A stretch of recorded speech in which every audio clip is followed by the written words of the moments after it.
Yo, what's up guys? In today's video, I'm going to be giving an update on the whole Lonzo Ball situation. Also later in today's video, breaking down Zach LaVine, talking about all the trade rumors that's been surrounding his name for weeks. And later in today's video, talking about how an NBA insider is predicting the Chicago Bulls to trade DeMar DeRozan. But before I jump into today's video, make sure you guys are subscribed to the channel. Less than 50% of you guys watching my videos are not subscribed. So make sure you guys are subscribed to the channel so you guys don't miss out on any future videos, and also leave a quick like below today's video. It takes a second and helps me out a lot. And leave your thoughts and opinions below today's video on all the topics and rumors I'm about to jump into. But nonetheless, let's just jump right into it and jump into this whole Lonzo Ball situation. Now, for the past 2 weeks, there's been a lot of talk surrounding Lonzo Ball and his name. And back on July 2nd, the Bulls did apply for the disabled player exception because of Lonzo Ball and how he's expected to miss all of this upcoming season.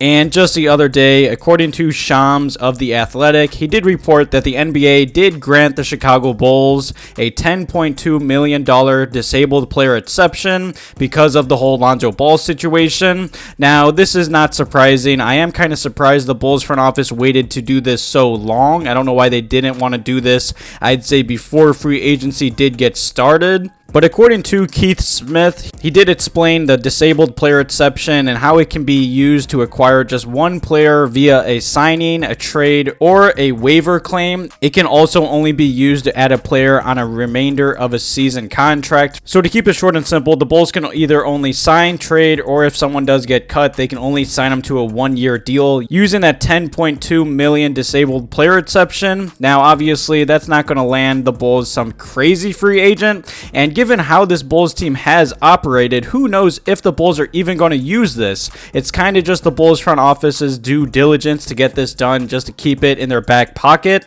And after that, another article did come out, and Keith Smith did report saying that, and during Summer League in Las Vegas, he did say that he spoke with members of multiple team staffs, and one Bulls staff member noted how difficult it has been to build this Bulls team around the injury to Lonzo Ball, and they did say working around Lonzo Ball's injury makes everything a little harder. They did tell Smith, "We were a good team before he went down. You build a roster designed to play a certain way around expensive players, and it becomes very hard when you lose one of those key guys, but we're figuring it out." Now, I think it's pretty obvious with the quote that I just read and how the Bulls front office has operated this offseason. This Bulls front office is 100% running this roster back. And now back onto the whole disabled player exception. It's obviously a big what if and a big when if this Bulls front office is ever going to use it. And to keep it short and simple, if the Bulls do use the full amount of this exception, they would go into the luxury tax, a penalty that this Bulls team has only paid once in franchise history. As of today, I don't see the Bulls front office using this. If they do, I could maybe see them using it at the trade deadline. Say this Bulls team is playing really well, maybe they're a top 5 seed, I could maybe see this front office go into the tax. And the second topic in today's video, I'm going to be talking about all the Zach LaVine trade rumors. And Zach LaVine, just the other day, he talked about all the rumors and just his opinion on if he's going to get traded or not. Now, obviously, these past few weeks, there's been a lot of smoke and there's a lot of fire about the Bulls potentially trading Zach LaVine. But according to Zach LaVine, there's a little too much smoke. And Casey Johnson has been talking to Zach LaVine, and he's also been covering all the trade rumors. And Zach LaVine, he's not buying into the NBA rumors. He did say it is always rumors. Now, he was then asked how he does feel about constantly being in trade rumors, and I've made past videos about how he wasn't happy and how he's just constantly upset and just honestly annoyed that his name is constantly in trade rumors, and I don't blame him at all. And he did say, "I've been with the Bulls for 7 years. I've had my name in trade talks. You don't love it, but you understand the business. I've been traded before, so you understand it." And then to finish this article, Zach LaVine did say, "I always rep my city, whichever team I'm playing for, to the best, and Chicago's loved me and called me one of their own since I've been here.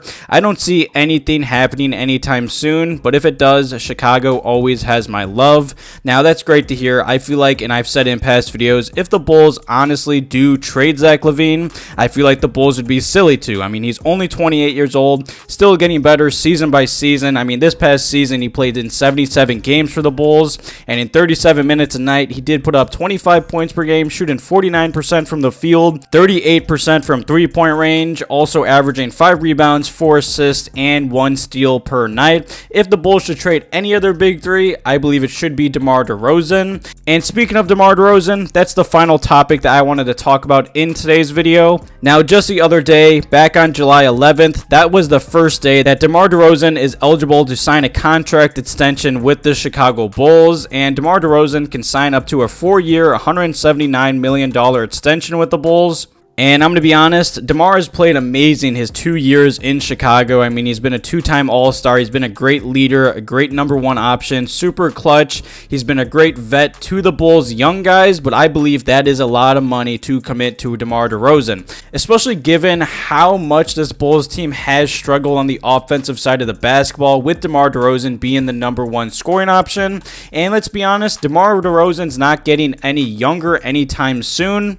And just a few weeks ago, this article did come out from thewindycity.com, and they were talking about, and they did write an article about how a local NBA insider does predict the Chicago Bulls to trade DeMar DeRozan this offseason. Now, this Bulls offseason, you know, they haven't really done much. Let's be honest. They made a few solid signings here and there, but there has been a lot of trade rumors and a lot of rumors surrounding this Bulls team, especially Zach LaVine and DeMar DeRozan. And David Kaplan, he was on Give Me the Hot Sauce podcast a few weeks back. That is Stacey King's podcast, and he was pretty much just talking about the whole DeMar DeRozan situation, and he pretty much just said he does predict the Bulls to shop and trade DeMar DeRozan this offseason. And I've said this in past videos, and like I said earlier in today's video, if this Bulls front office truly does want to change up this, I'd say, core and this offense, and also the three-point shooting issues and kind of just the offensive issues and struggles this Bulls team has had since DeMar DeRozan, I feel like it would be really easy to trade DeMar DeRozan, make Zach LaVine your number 1 scoring option,